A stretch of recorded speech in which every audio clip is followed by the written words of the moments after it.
திருச்சிற்றம்பலம். கண்ணப்பநாயனார் அடியாருக்கு மடியேன்.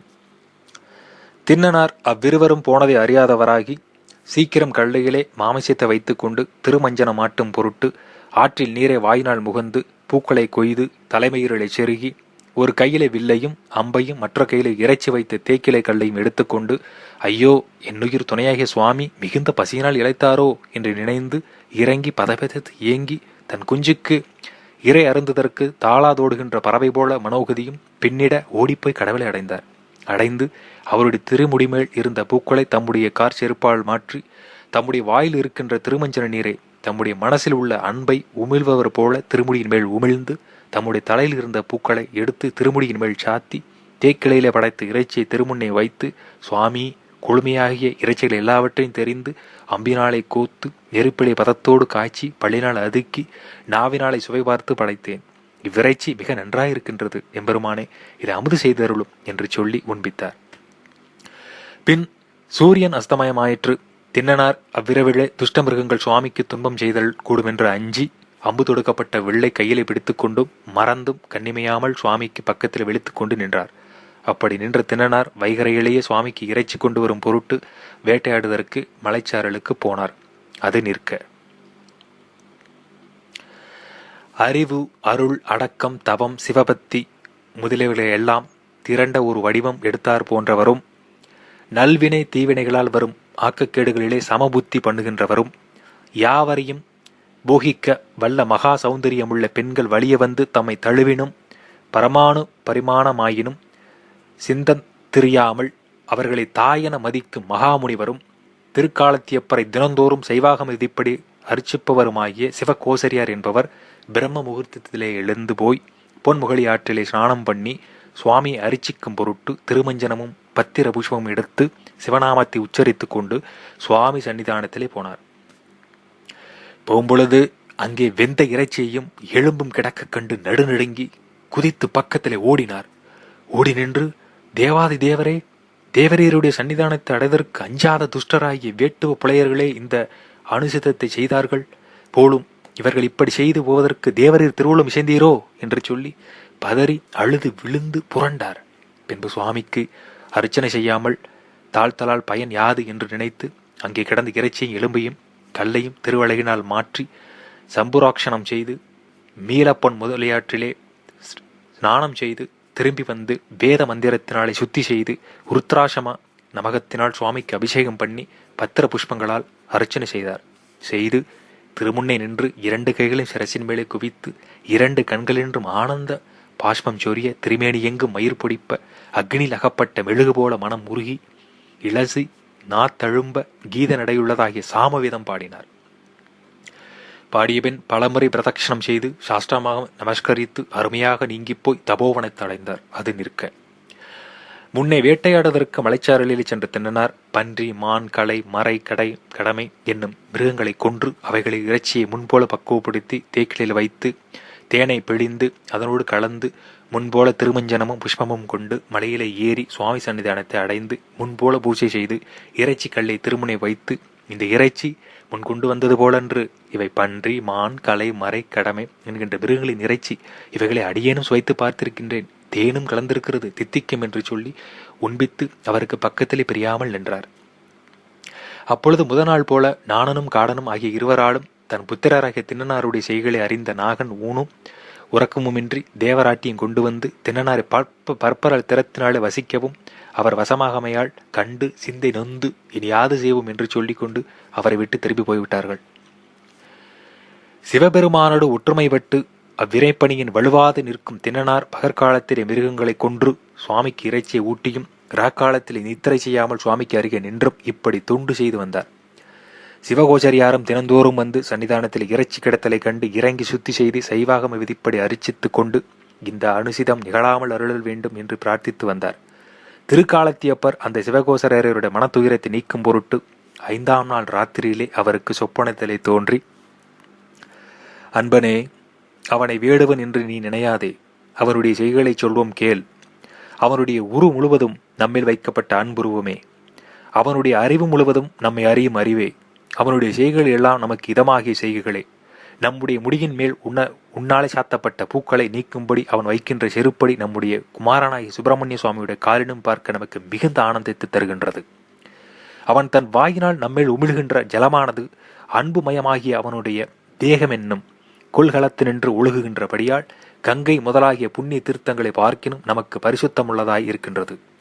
அவன் தன்னுடைய தலைமயிரிலே செருகிக் கொண்டு வந்து நமக்கு சாத்துகின்ற புஷ்பங்கள் அவனுடைய மெய்யன்பானது விரிந்து விழுதல் போல விழுதலால் பிரம்ம விஷ்ணு முதலாக தேவர்கள் நமக்கு சாத்தும் புஷ்பங்களும் அவைகளுக்கு சற்றேனும் சமானமாகாவாம். அவன் நமக்கு படைக்கின்ற மாமிசம் பதமாக வெந்திருக்கின்றதோ என்ற அன்பினால் ஊர்கி இளைய மனசனோடு மென்று சுவைபார்த்து படைக்கப்பட்டபடியால் வேத விதிப்படி யாகம் செய்கின்றவர்கள் தரும் அவியிலும் பார்க்க நமக்கு அதிகம் மதுரமாயிருக்கின்றது. அவன் நம்முடைய சன்னிதானத்தில் நின்று சொல்லும் சொற்கள் நிஷ்களங்கமாகிய அன்பினோடும் நம்மையன்றி மற்றொருவரையும் அறியாத வெளிப்படுதலால் வேதங்களும் மகாமுனிவர்கள் மகிழ்ந்து செய்கின்ற சோத்திரங்களும் ஆகிய எல்லாவற்றிலும் பார்க்க நமக்கு மிக இனிவையாயிருக்கின்றன.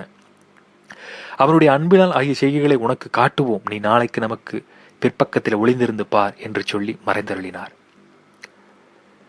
சிவகோசரியார் சொப்பனாவத்தை நீங்கி சாக்கிராதவத்தை அடைந்து பரமசிவன் தமக்கு அருளி செய்த திருவார்த்தைகளை நினைந்து நினைந்து அறியாமையை நிறைந்துள்ள இழிவாகிய வேடுவர் குலத்திலே பிறந்த அவருக்கு வேதாகமாதி சாஸ்திரங்களே மகா பண்டித்தியமுடைய மகாமுனிவர்கள் தேவர்களிடத்தும் காணப்படாத உயிர் ஒப்பில்லாத இவ்வளவு பேரன்பு வந்தது, ஐயோ எவ்வளவு அருமை அருமை என்று ஆச்சரியமும் இப்படிப்பட்ட பேரன்பர் செய்த அன்பின் செய்கைகளை புழுத்த நாயினும் கடையனாகிய பாவியன் அனுசிதம் என்று நினைத்தேனே, ஐயோ இது என்ன கொடுமை என்று அச்சமும் அடைந்து வைகரையிலே போய் பொன்முகலி ஆற்றிலே ஸ்நானம் பண்ணி மலையிலே ஏறி முன்போல சுவாமியை அரிசித்து அவருக்கு பிற்பக்கத்தில் ஒளிந்திருந்தார்.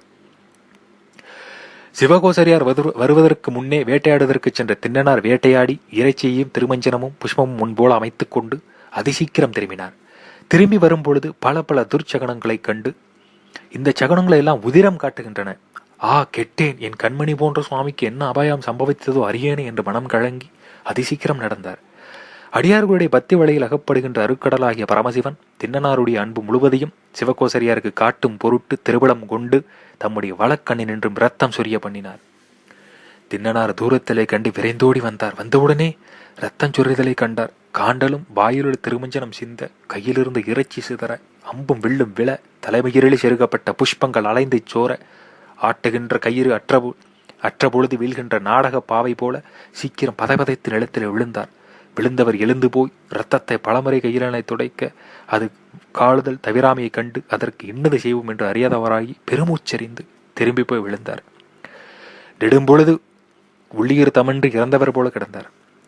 பின் ஒருவாறு தெளிந்து இப்படி செய்தவர் யாவர்கள் என்று சொல்லிக்கொண்டு எழுந்தார். எங்கும் பார்த்தார். பிள்ளை எடுத்த அம்புகளை தெரிந்து கொண்டு, என்னுடைய சுவாமிக்கு தீங்கு எந்தது எனக்கு பகைவர்களாகிய வேடுவர்களாலோ இத்தவணத்திற்கு சஞ்சரிக்கின்ற துஷ்ட மிருகங்களாலோ யாதென்று தெரியவில்லை என்று சொல்லி மலைப்பக்கங்களை நெடுந்தூரம் மட்டும் தேடி போனார். வேடர்களேனும் விலங்குகளேனும் காணாதவராகி திரும்பி வந்து குறைவில்லாத துன்பத்தினாலே மனம் விழுங்கப்பட்டு சுவாமியை கட்டிக்கொண்டு இடையேறுண்ட சிங்கேறு போல வாய்விட்டு கண்ணீர் சொரிய அழுதார். என் உயிரேனும் சிறந்தவரும் அடைந்தவர்களை அம்பினாலே பிரியா மாட்டாதவரும் ஆகிய சுவாமிக்கு எப்படி இந்த துன்பம் சம்பவித்ததோ இதை தீர்ப்பதற்கு மருந்தொன்றை அறியேனே, ஐயோ இதற்கு என்ன செய்வேன் என்றார். இந்த உதிரம் என்ன செய்தால் நிற்குமோ, இந்த தீங்கை செய்தவர்களை காணேன், வேடர்கள் அம்பினாலாகிய புண்ணை தீர்க்கின்ற பச்சிலை மருந்துகளை மலையடி வாரத்திலே பிடிக்கிக் கொண்டு வருவேன் என்று சொல்லிக் கொண்டு போனார். தன்னினத்தை பிரிந்து வந்த இடபம் போல சுவாமியை பிரிந்து வந்ததினால் வெறு கொண்டு வனங்களிலும் தெரிந்து பல்வகையாக பச்சிலைகளை பிடுங்கிக் கொண்டு சுவாமி மேல் வைத்த மனசிலும் பார்க்க விரைந்து வந்து அம்மருந்துகளை பிழிந்து அவர் கண்ணிலே வேர்த்தார். அதனால் அக்கண்ணிலிருந்து இரத்தம் தடைப்படாமையை கண்டு ஆவி சோர்ந்து இனி நான் இதற்கு என்ன செய்வேன் என்று ஆலோசித்துக் கொண்டு நின்றார்.